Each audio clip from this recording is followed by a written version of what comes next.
اعوذ باللہ من الشیطان الرجیم بسم اللہ الرحمن الرحیم۔ تعبیر خواب آپ خود معلوم کریں۔ اس جملے کا مطلب یہ ہے کہ اس حوالہ سے جتنے کلپس آپ سن رہے ہیں ان کو اگر آپ توجہ سے سنیں گے تو انشاءاللہ آپ کے اندر ایک ملکہ اور صلاحیت پیدا ہو جائے گی چیزوں کو دیکھنے اور سمجھنے کی۔ کعبہ شریف میں اگر کوئی آدمی خواب کی حالت میں جاتا ہے تو یہ اشارہ ہے امن کی طرف۔ اللہ پاک اس آدمی کو ہر شر اور فساد سے امن نصیب فرمائیں گے اور اسے حج کی سعادت نصیب فرمائیں گے۔ یہ بڑی مبارک خواب ہے۔ اسی طریقے سے اگر کوئی آدمی پانی کا حوض دیکھتا ہے تو پانی کے حوض کا دیکھنا علم کی طرف اشارہ ہے۔ اللہ پاک اس کو علم عطا فرمائیں گے اور وہ علم نافع ہوگا۔ حوض کے دیکھنے سے مراد اس کی ایک تعبیر یہ بھی ہے کہ اس آدمی کو حلال اور پاک ذرائع سے مال حاصل ہوگا۔ خواب کے اندر سامعین و ناظرین راکھ کا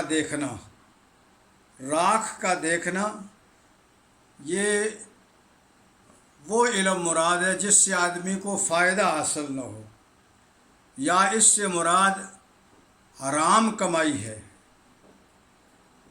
راکھ کے دیکھنے والے کو مال حاصل ہوگا لیکن اس کے کمائی کے ذرائع حرام ہوں گے۔ اسی طرح اگر کوئی آدمی قلم دیکھتا ہے خواب کے اندر تو قلم کا دیکھنا اس بات کی طرف اشارہ ہے کہ اسے علم حاصل ہوگا۔ اقرأ بسم ربک الذی خلق خلق الانسان من علق اقرأ وربک الاکرم الذی علم بالقلم علم الانسان ما لم یعلم۔ پہلی وحی کے اندر یہ قلم کا ذکر ہے اس لیے کہ قلم لکھنے پڑھنے کا ذریعہ ہے، تو جس نے قلم کو دیکھا اللہ پاک اس کو علم عطا فرمائے گا۔ اور اس کے ساتھ ساتھ اس بات کی طرف اشارہ بھی ہے کہ اللہ پاک اسے علماء اور نیک لوگوں کی صحبت عطا فرمائے گا۔ آج جو آخری بات میں عرض کرنے لگا ہوں وہ ہے کھجور کا درخت۔ کھجور کے درخت کو دیکھنا یہ مالی فائدے کی طرف اشارہ ہے اور روحانی ترقی کی علامت ہے۔ کھجور کا درخت ایک بابرکت درخت ہے جس کے حوالے سے قرآن پاک کے اندر بھی بطور مثال اللہ پاک نے ایک حقیقت کو سمجھانے کے لیے اشارہ فرمایا ہے کشجرۃ طیبہ۔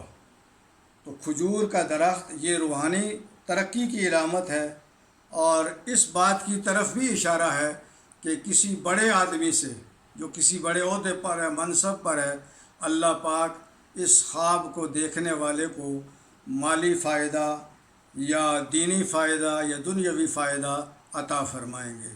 بہرحال آج میں نے یہ چند ایک باتیں ذکر کر دی۔ انشاءاللہ یہ سلسلہ آگے بھی چلے گا، تسلسل کے ساتھ سنیں، انشاءاللہ آپ کو یقیناً بہت فائدہ ہوگا۔ واللہ اعلم بالصواب برحمتک یا ارحم الراحمین۔